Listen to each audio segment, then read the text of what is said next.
Doctor Mohammad Yunus সাহেব আপনি Nobel প্রাপ্ত, আপনার পাশে আরেকটা আছে বার্মানে, বার্মাতে আংশুচুরি নোবেল প্রাপ্ত। আজকে দেখেন নন্দিত আজকে কোনভাবে বার্মাতে নিন্দিত। আমি আশা করব আপনি নন্দিত হয়ে বিদায় নেন, নৃত্য করে বিদায় নিয়েন না। আপনি জনগণের অধিকার জনগণের হাতে ফিরিয়ে দেন। আপনি তো কয়দিন কোর্টে গেছেন, আমরা প্রতিবাদ করছি। কয়দিন কোর্টে গেছেন, আমরা প্রতিবাদ করছি। আমরা এখনো কোর্টে যাই।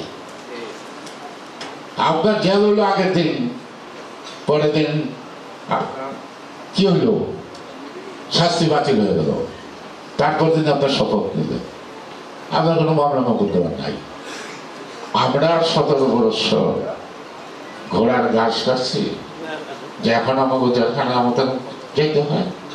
কেন যেতে হয় আমাদেরকে কোর্ট কাছারিতে? কি কারণে? একটি কারণ, সেটা হলো এইটুকু যে ওই যে 3-6টি